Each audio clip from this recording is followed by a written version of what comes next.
Hi hello ನಮಸ್ಕಾರ. ನೀವು ನೋಡ್ತಾ ಇದ್ದೀರಾ ಸ್ಪೀಡ್ ನ್ಯೂಸ್ ಕನ್ನಡ. ನಾನು ಸುಷ್ಮಿತಾ ನಟರಾಜ್.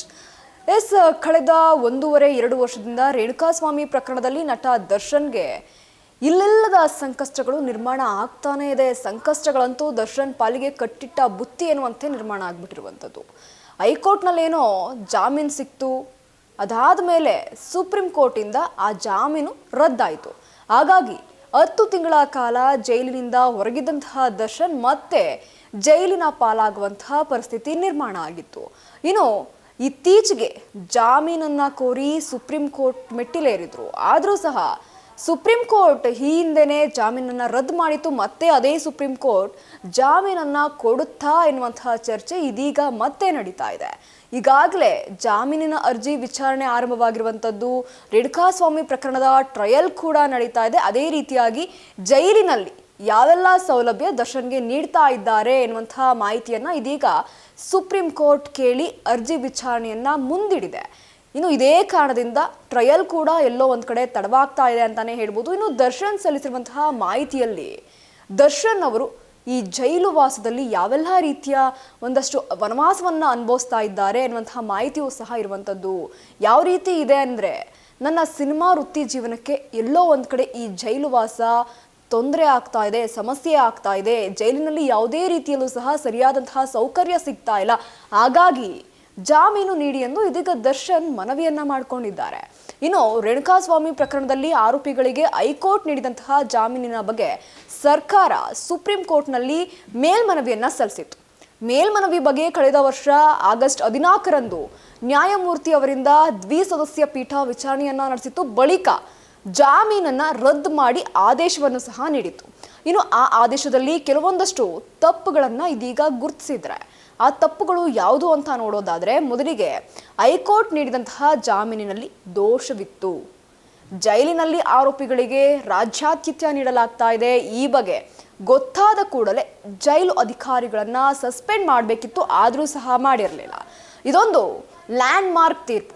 ಅಲ್ಲದೆ ಕಾನೂನಿನ ಮುಂದೆ ಯಾರೂ ಸಹ ದೊಡ್ಡವರಲ್ಲ, ಯಾರೂ ಸಹ ಚಿಕ್ಕವರಲ್ಲ ಎಂದು ಸುಪ್ರೀಂ ಕೋರ್ಟ್ ತಿಳಿಸಿತ್ತು. ಆದರೆ ಇದೆಲ್ಲದರ ನಡುವೆ ಇದೀಗ ನಟ ದರ್ಶನ್ ಜೈಲಿನಲ್ಲಿರುವುದರ ಕುರಿತು ಹೈದರಾಬಾದ್ ಮೂಲದ ಅಡ್ವೊಕೇಟ್ ನಾಗೇಶ್ವರ್ ರಾವ್ ಪೂಜಾರಿ ಮಾತಾಡಿರುವಂಥದ್ದು. ಹೌದು, ಒಂದು ಯೂಟ್ಯೂಬ್ ಚಾನೆಲ್ನಲ್ಲಿ ಒಂದು ಇಂಟರ್ವ್ಯೂ ಕೊಡ್ತಾ ಇರುವಂತಹ ವೇಳೆ ನೀಡಿರುವಂತಹ ಹೇಳಿಕೆ ಇದೀಗ ಸಿಕ್ಕಾಪಟ್ಟೆ ವೈರಲ್ ಆಗ್ತಾ ಇದೆ. ಕಾನೂನಿನಲ್ಲಿ ತಪ್ಪಿತಸ್ಥರಿಗೆ ಶಿಕ್ಷೆ ಆಗೇ ಆಗುತ್ತೆ, ಆದರೆ ಅದಕ್ಕೆ ಕೊಂಚ ಸಮಯ ಬೇಕಾಗಬಹುದು. ಕೆಲ ಪ್ರಕರಣದಲ್ಲಿ ತೀರ್ಪು ತಡವಾಗಬಹುದು, ಆದರೆ ತೀರ್ಪಂತೂ ಬಂದೇ ಬರುತ್ತೆ. ಅವರು ವಿವರಣೆ ನೀಡುವಾಗ ದರ್ಶನ್ ಪ್ರಕರಣದ ಒಂದು ಉದಾಹರಣೆಯನ್ನ ಕೊಟ್ಟಿರುವಂಥದ್ದು. ಈ ರೀತಿ ಒಂದಷ್ಟು ಸಂದರ್ಶನದ ನಡುವೆ ಒಂದಷ್ಟು ಪ್ರಕರಣಗಳ ಉದಾಹರಣೆ ಕೊಡುವಂತಹ ಸಮಯದಲ್ಲಿ ದರ್ಶನ್ ಪ್ರಕರಣದ ಉದಾಹರಣೆಯನ್ನ ಕೊಟ್ಟಿದ್ದಾರೆ. ಈ ವಿಚಾರದಲ್ಲಿ ಸಾಕಷ್ಟು ರೀತಿಯ ಬೇರೆ ಬೇರೆ ರೀತಿಯ ಪದಗಳನ್ನು ಸಹ ಇದೀಗ ಲಾಯರ್ ಅಡ್ವೊಕೇಟ್ ಯೂಸ್ ಮಾಡಿರುವಂಥದ್ದು. ಕಾನೂನಿನಲ್ಲಿ ಖಂಡಿತ ನ್ಯಾಯ ಸಿಕ್ಕೇ ಸಿಗುತ್ತೆ, ಆದರೆ ಕೋರ್ಟ್ ಭಾಷೆ, ಕೋರ್ಟ್ ಒಂದಷ್ಟು ನಿಯಮಗಳನ್ನು ಅರ್ಥ ಮಾಡ್ಕೊಳ್ಬೇಕು. ಕೋರ್ಟನ್ನು ನಾವು ಅರ್ಥ ಮಾಡ್ಕೊಂಡ್ರೆ ಕೋರ್ಟ್ ನಮ್ಮನ್ನು ಅರ್ಥ ಮಾಡ್ಕೊಳ್ಳುತ್ತೆ. ಕೋರ್ಟ್ ಬಗ್ಗೆ ಗೊತ್ತಿಲ್ಲದೆ ದ್ವೇಷಿಸೋದು ಸರಿ ಇಲ್ಲ. ನ್ಯಾಯ ಸಿಗದೆ ಆ ವ್ಯವಸ್ಥೆ ಇಷ್ಟು ವರ್ಷದಿಂದ ಇದೆಯಾ ಎಂಬುವಂತಹ ಪ್ರಶ್ನೆಯನ್ನ ಮಾಡಿರುವಂಥದ್ದು. ಒಬ್ಬ ಲಾಯರ್ ಆದವ್ರಿಗೆ ಕೋರ್ಟ್ನ ಯಾವತ್ತಿಗೂ ಸಹ ಬಿಟ್ಕೊಡೋಕ್ಕೆ ಸಾಧ್ಯ ಇಲ್ಲ. ಅದೇ ರೀತಿಯಾಗಿ ಇದೀಗ ಈ ನ್ಯಾಯಮೂರ್ತಿ ಲಾಯರ್ ಮಾತಾಡಿರುವಂಥದ್ದು. ಇದೀಗ ಅಷ್ಟೇ ಅಲ್ಲದೆ ಕರ್ನಾಟಕದ ಒಂದಷ್ಟು ಕೇಸ್ಗಳನ್ನ ಉದಾಹರಣೆಯಾಗಿ ತಗೊಂಡಿದ್ದಾರೆ. ಅದರಲ್ಲಿ ಪ್ರಮುಖವಾಗಿ ಕಂಡುವಂತಹ ಒಂದಷ್ಟು ಕೇಸ್ ಯಾವುದು ಅಂತ ಅಂದ್ರೆ, ದೇವೇಗೌಡರ ಮೊಮ್ಮಗ ಆಗಿರುವಂತಹ ಪ್ರಜ್ವಲ್ ರೇವಣ್ಣ ಅವರಿಗೆ ಶಿಕ್ಷೆ ಆಗಿತ್ತು. ಆ ವಿಚಾರದ ಬಗ್ಗೆ ಇದೀಗ ಅಡ್ವೊಕೇಟ್ ನಾಗೇಶ್ವರ್ ರಾವ್ ಮಾತಾಡಿದ್ದಾರೆ. ಅದೇ ರೀತಿಯಾಗಿ ದರ್ಶನ್ ಕೇಸ್ ಬಗ್ಗೆಯೂ ಸಹ ಮಾತನಾಡಿದರು. ಇದೀಗ ಆ ವಿಡಿಯೋ ಸಿಕ್ಕಾಪಟ್ಟೆ ವೈರಲ್ ಆಗ್ತಾ ಇರುವಂಥದ್ದು. ಇದೆಲ್ಲದನ್ನ ಮಾತಾಡಿದ ನಂತರ ನ್ಯಾಯ ಸಿಗಲ್ಲ ಅಂತ ಅಲ್ಲ, ಅದರ ಪ್ರಕ್ರಿಯೆ ಹೇಗಿರುತ್ತೆ ಅನ್ನೋದು ಇಲ್ಲಿ ಪ್ರಮುಖವಾಗಿರುತ್ತೆ. ಅದನ್ನು ಫಸ್ಟ್ ಆಫ್ ಆಲ್ ತಿಳ್ಕೋಬೇಕು.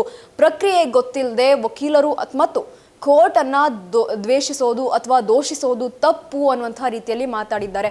ಇನ್ನು ಈ ಹೇಳಿಕೆಗೆ ಅಭಿಮಾನಿಗಳು ಸಹ ಆಕ್ರೋಶವನ್ನ ವ್ಯಕ್ತಪಡಿಸಿದ್ದು, ಏಕವಚನದಲ್ಲಿ ದರ್ಶನ್ ಬಗ್ಗೆ ಮಾತಾಡೋಕೆ ಇವ್ರು ಯಾರು ಎನ್ನುವಂತಹ ಮಾತನ್ನ ಕೇಳಿದ್ದಾರೆ. ಉದಾಹರಣೆ ಕೊಡೋಕೆ ಬೇರೆ ಯಾವ ಕೇಸು ಸಿಕ್ಲಿಲ್ವಾ, ದರ್ಶನ್ ಕೇಸೇ ಸಿಕ್ತಾ ಅನ್ನುವಂತಹ ಮಾತನ್ನ ಆಡಿರುವಂಥದ್ದು.